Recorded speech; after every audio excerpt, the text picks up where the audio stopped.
Welcome to Bengaluru अखबार। 4 महीने में कर्नाटका के इलेक्शंस आने वाले हैं। तमाम पॉलिटिकल पार्टियां अपनी तैयारी पुरजोर से कर रही हैं। बीजेपी, कांग्रेस और जेडीएस के अलावा और भी कुछ पार्टियां हैं जिन्होंने अपना ही मुकाम बनाया है, जिसमें एसडीपीए हो, आम आदमी पार्टी हो और असदुद्दीन अवैसी साहब की एमआईएम हो।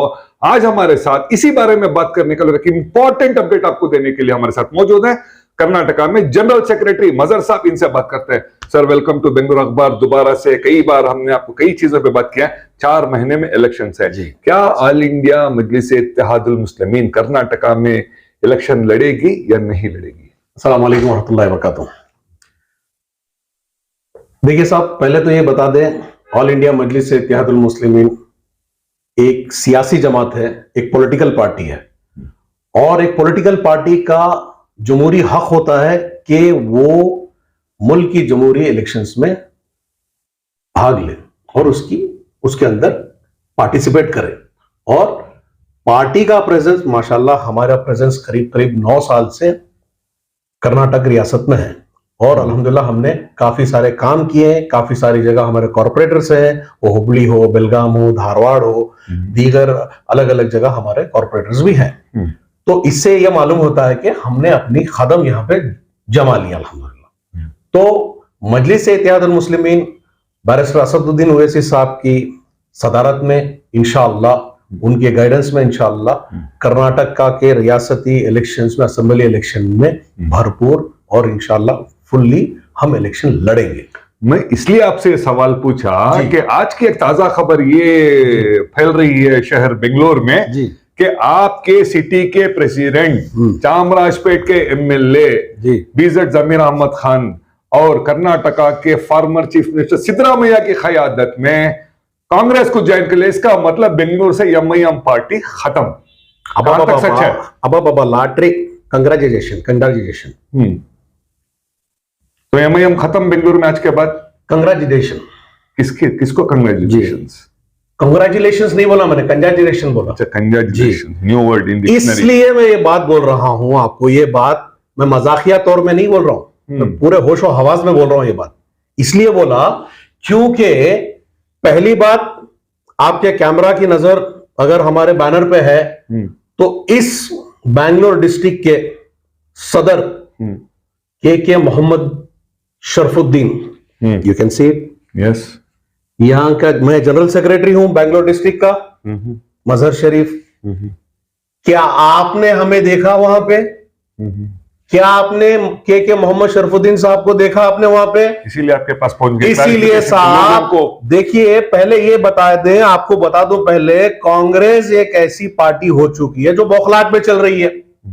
किसी भी अरे गैरे मामूली आदमी को लेके आके एमआईएम का प्रेसिडेंट बना देंगे क्या आप?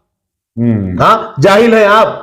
पता है जिसने कहा है ना, उसकी एजुकेशन कहां तक है पता है। लेकिन मुझे ताज्जुब किसके ऊपर हुआ मालूम इसमें? सर, कर्नाटका का एक चीफ मिनिस्टर कह रहा है, इसीलिए बोल रहा हूं कि आपका सिटी का प्रेसिडेंट ज्वाइन हो गया। लेकिन उनको बोलने वाला कौन था? उनको बोलने वाला, मैंने खुद वीडियो देखा है, मैंने खुद वीडियो देखा, उनको बोलने वाला कौन था?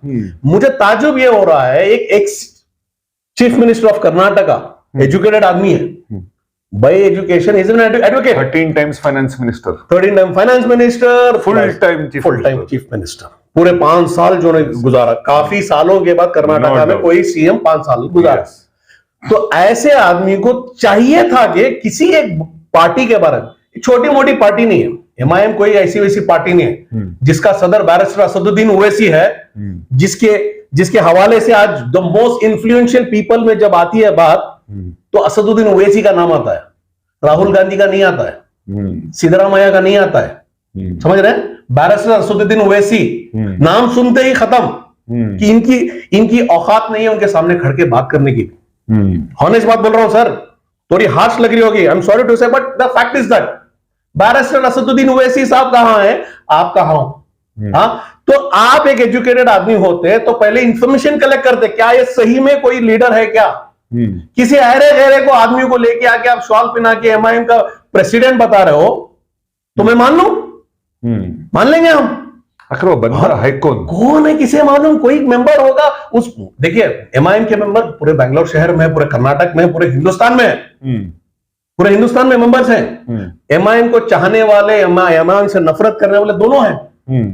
अभी कोई बंदा होगा उसी इलाके का, उसको लेके आके शॉल पहना के एमआईएम का प्रेसिडेंट बता दिए। आपकी अकल कहां गई? पूरे शहर को मालूम है, पूरे डिस्ट्रिक्ट को मालूम है, एमआईएम के president, Bangalore district president, city president के मोहम्मद शरफुद्दीन है। कोई ऐरा गैर आदमी नहीं है। के मोहम्मद शरफुद्दीन कोई मामूली आदमी नहीं है। शहर के एक नामी खानदान से आते हैं, एक रसूखदार खानदान से आते हैं, जो अपना काम सिर्फ सियासी प्लेटफॉर्म पे नहीं, सियासत में आने से पहले भी उनको इसलिए जाना जाता है, उनके सोशल वर्क के लिए जाना जाता है। जिस तरह से कोविड हो, सिर्फ कोविड नहीं, ये के मोहम्मद शरफुद्दीन और उनका जो खानदान है, उनके जो भाई हैं, ये लोग जाने जाते हैं अपने सखावत के लिए। ये कोविड के टाइम पे हो या उससे पहले भी हो, रामनगर हो, कहीं पर भी हो, अपने खिदमात हमेशा दिए। वैसी शख्सियत एमआईएम की प्रेसिडेंट है, कोई मामूली आदमी नहीं है। किसी को लेके आके एमआईएम के लोग, एमआईएम के प्रेसिडेंट को कांग्रेस में लेना आसान बात नहीं है साहब, इम्पॉसिबल है। और के मोहम्मद शरफुद्दीन को तो ले ही नहीं सकते लोग। इनकी हालत देख के आए। तो आपका कहना है कि फॉर्मर चीफ मिनिस्टर सिद्धरामैया को मिसगाइड किया गया है। एब्सोल्युटली मिसगाइड किया गया, इतना आसानी से मिसगाइड भी हो गए। और जो बड़े मुस्लिम नेता जो स्टेज पे थे, उन्होंने कह दिया कि जो बंदा ज्वाइन हो रहा है वो एमआईएम का बेंगलुरु का प्रेसिडेंट है। और इनसे उम्मीद क्या कर सकते हैं साहब? इनसे उम्मीद क्या कर सकते हैं? देखिए, एक आप पढ़े लिखे आदमी हो, आप अपना सवाल रख रहे हो। आपको रोक रहा हूं मैं जी। आपको नहीं लगता कि जिस बंदे ने ज्वाइन किया वो भी इन मुस्लिम नेताओं को मिसगाइड किया होगा और उन्होंने वेरिफिकेशन भी नहीं किया होगा? तो वही है ना साहब, आप एक लीडर हो, एक मामूली आदमी आपको आकर मिसगाइड करके चला गया। अगर मुझे कोई कल के दिन आके बोलेगा मैं कांग्रेस पार्टी का प्रेसिडेंट हूं, मैं मान लूंगा, मेरे आंख अंधे हैं। आप पढ़े लिखे आदमी हैं, सवाल किस तरह से हो रही है आपकी और हमारी? एक दायरे में हो रही है, एक समझदारी से हो रही है, एक डॉक्यूमेंटेशन से हो रही है। अगर मैं असदुद्दीन ओवैसी साहब को बैरिस्टर असदुद्दीन ओवैसी साहब कह रहा हूं तो उसका प्रूफ है। मैं के मोहम्मद शरफुद्दीन बोल रहा हूं तो वो के का मतलब है। हाँ, उनकी अखलाक, उनका खानदान के बारे में जानता हूं पूरी तरह से, तभी तो इतना बात कर रहा हूं उनके बारे में, पार्टी के बारे में। अरे किस जगह किस तरह के लोग हैं आप? आपकी खुद की इज्जत नहीं है, आपको खुद को नोटिस दिया जाता है। किसी को दिया गया क्या आज तक डिसिप्लिनरी नोटिस? किसको दिया गया? इन्हीं को दिया गया ना, क्योंकि ये लोग इस तरह हो चुके हैं। नॉलेज के बगैर आप एक बड़े सियासतदान हैं, आप एक 4 टाइम जीते हुए एमएलए हैं, एक से 2 पार्टियां में आपने काम किया है, आपको मालूम होना चाहिए। कभी एक स्टेटमेंट देने से पहले किसी भी पार्टी के एक लीडर के लीडरशिप को आप खींच रहे हो तो आपको उसको मालूम होना चाहिए कि ये सही है गलत है, देखना चाहिए आपको। आप क्या कर रहे हैं? कुछ भी नहीं।